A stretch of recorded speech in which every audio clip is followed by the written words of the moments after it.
Bonsoir à tous, soyez les bienvenus dans le 18h Info de Télé Nantes. Dans l'actualité, ce mardi en Loire-Atlantique, les contrôles sanitaires menés dans le département, une campagne de prévention dans les centres de vacances, mais également sur les marchés, vous le verrez. L'autre information majeure, c'est également les résultats du bac. Nous irons au lycée Jean Perrin de Rezé. Nous y avons tendu notre micro aux candidats heureux et malheureux de ce bac 2015. Vous découvrirez également la nouvelle vie de l'ancien coureur cycliste Anthony Ravard. Après avoir quitté le peloton, il est désormais en charge du centre de formation de l'Union cycliste Nantes-Atlantique. Les vacances sur la côte, c'est bien. Matinée plagée, jeux de raquettes. Vient l'heure du déjeuner et la patatras. Les huîtres ne sont pas fraîches. Vous en avez mangé quelques-unes et votre estomac va vous le faire payer tout l'après-midi. Et bien pour vous éviter ce genre de mésaventures, la préfecture de Loire-Atlantique organise en ce moment un programme de contrôle et de prévention. Il concerne l'alimentation, mais également l'accueil des vacanciers. Exemple ce matin sur le marché du Croisic avec ce reportage d'Éric Egon. Bonjour, les affaires maritimes. On va faire un contrôle de votre étal. Donc on va vérifier quand même que tout votre étal soit correct. Durant tout l'été, des contrôles de prévention des risques vont avoir lieu un peu partout dans les sites touristiques de Loire-Atlantique. Au total, plus de 900 contrôles vont être menés pendant cette période estivale, et ce, dans tous les secteurs d'activité. Produits alimentaires, mais également prestations de services, hébergement, activités de loisirs, produits manufacturés, la sécurité, donc par exemple des équipements de protection individuelle, des lunettes, des produits cosmétiques, tout ce qui a un trait avec l'activité touristique. Sur les marchés alimentaires comme ici au Croisic, on va contrôler la bonne information du consommateur et la sécurité liée aux produits. Les prix qui sont bien affichés, l'origine des produits lorsque la réglementation le prévoit, toutes les informations donc, relatives à la qualité des produits. Et également tout ce qui est sécurité, donc par rapport aux règles de température, au mode de mise en vente et à l'hygiène des produits. On va vérifier la traçabilité des coquillages. De toute façon, tout vient d'ici, du Croisic. Oui, le coquillage Croisic. En période de vacances, l'été et l'hiver, on accentue les contrôles sur les marchés et également les grandes surfaces, enfin tout ce qui est lié à la distribution. En fait. Quand ça commence à être la saison où il va y avoir les fêtes qui vont arriver, des choses comme ça, là on va être avec des petits contrôles. Ça arrive de temps en temps, ce qui est tout à fait normal. En cas d'infraction, les contrevenants risquent un procès verbal, les produits peuvent être saisis et même détruits. À Nantes, plusieurs dizaines de familles roms ont été expulsées au lever du jour par les forces de l'ordre. Elles étaient installées depuis 2 mois dans le quartier des Batignolles. Les caravanes ont donc repris la route sous la surveillance des CRS. Plusieurs familles sont ensuite entrées illégalement sur un autre terrain, sur la commune de Carquefou. Je vous propose d'écouter l'incompréhension et surtout la colère de ce jeune homme. Il est au micro d'Anne Judic. On ne savait pas, c'était interdit, on n'avait pas le choix, on est dispérés. En plus, il y a la pluie qui va venir, c'est pas très pratique pour eux qui restent comme ça, c'est pas simple. Il y a les caravanes qui restent, maintenant il y a plusieurs dans une caravane, il y aura au moins 3 familles qui vont dormir dans une caravane. C'est pas facile pour nous avec les enfants. À chaque fois, parce que je parle pour notre famille à nous, qui sont là, ils sont traités pas que c'est pas bien traité ici, ou s'il y a le droit de l'homme, parce que tout le temps de changer, même pour les enfants, de changer tout le temps l'école, c'est pas bien, ils vont pas s'intégrer. À Saint-Nazaire, le carnet de commandes d'STX se remplit, mais côté énergie marine renouvelable. Cette fois, STX France inaugure aujourd'hui à Nemo sa nouvelle usine dédiée aux EMR. Elle en a profité pour annoncer la signature d'une première commande ferme venue d'Europe du Nord. Cela concerne la livraison d'une sous-station électrique. La première livraison serait programmée pour la fin 2017. Reportage sur le nouveau site d'STX avec Jean-Michel Naga. Au pied du plus grand paquebot du monde, voici ce que le groupe STX présente comme l'usine du futur dédiée aux énergies marines renouvelables. Le lieu a été conçu pour fabriquer des sous-stations électriques et des fondations d'éoliennes offshore.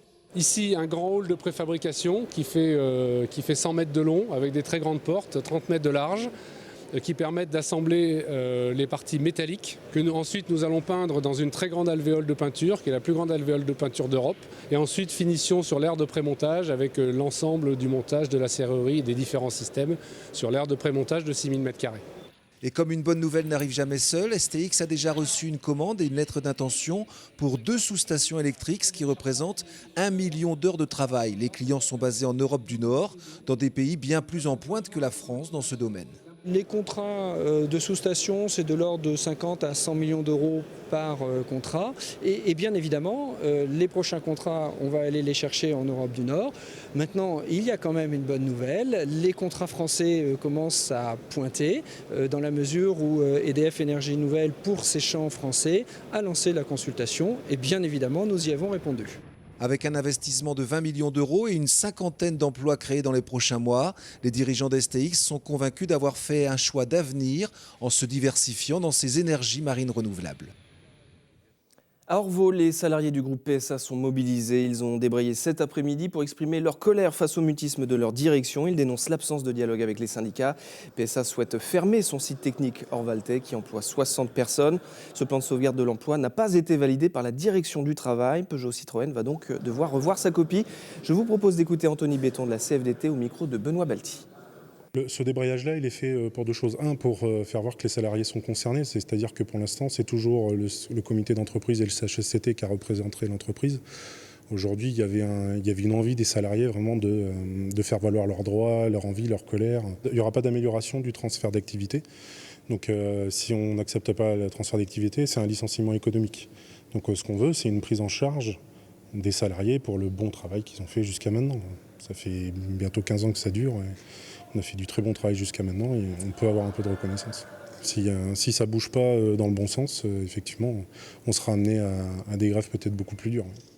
Ce mardi, c'est le grand jour pour les 13 000 bacheliers de Loire-Atlantique. Les résultats du bac 2015 étaient affichés dans les différents centres d'examen. En France, ils sont 684 000 à s'être rués sur les panneaux d'affichage. Notre journaliste Anne Judic s'est rendue au lycée Jean Perrin à Rezé. Elle a assisté aux scènes de joie, mais aussi parfois à la déception des candidats. Regardez.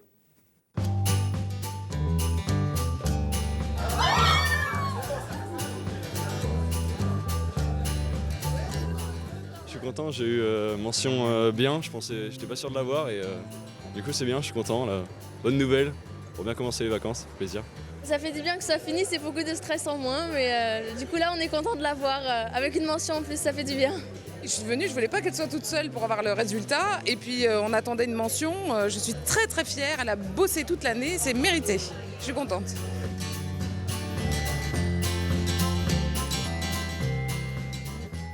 Je pensais avoir raté, mais pas à ce point. Enfin, j'avais vraiment une partie de moi qui était convaincue de l'avoir et j'ai été très déçue, vraiment. J'avoue que c'était bien dur, j'ai bien galéré, mais bon, au final ça va, je l'ai, donc c'est tout, je m'en fous, je suis heureux. C'est la vie étudiante, c'est le changement, c'est trop bien, c'est ouf. Il y a bientôt 2 ans, le cycliste Anthony Ravard mettait un terme à sa carrière de coureur professionnel, obligé de quitter le peloton à 30 ans à peine à cause de sérieux problèmes de dos. Aujourd'hui, c'est une nouvelle vie sportive qui commence pour le Nantais. Il a trouvé sa reconversion auprès des jeunes du club de l'UCNA en devenant responsable du centre de formation. Reportage avec les images d'Olivier Caillé. On s'applique sur le pédalage et on part pour une sortie foncière, 3h30, 4h. Anthony Ravard a troqué son costume de coureur pour celui de formateur. Ce matin, il est au volant pour accompagner les jeunes cyclistes de l'UCNA, une sortie centrée sur l'endurance. Je pense que tu n'étais pas trop haut déjà au niveau de la hauteur de selle, mais redescends juste de 5000. Actuellement, je passe mon diplôme d'État à Poitiers, donc pour avoir mon diplôme d'entraîneur et pouvoir entraîner les jeunes de l'UCNA Atlantique.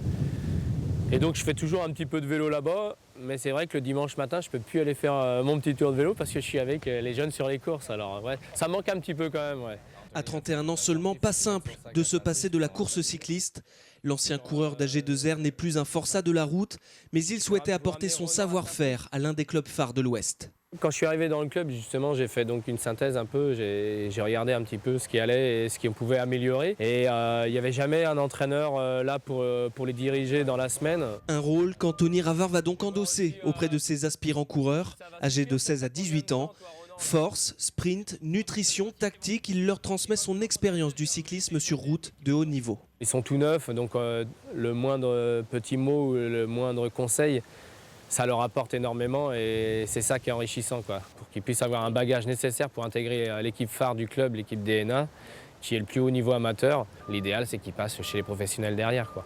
Dans le peloton, peu d'entre eux graviront les sommets du professionnalisme, mais l'ancien sprinter espère en emmener quelques-uns dans sa roue, lui qui a couru 8 ans au plus haut niveau. Et avant de vous quitter, un dernier mot du festival aux heures d'été. Le coup d'envoi est donné ce soir dans les douves du Château des Ducs avec un concert intimiste, celui du trio Chemirani et de ses percussions persanes. Début du concert à 20h. Tout le programme sur le site internet www.auxheuresdété.com.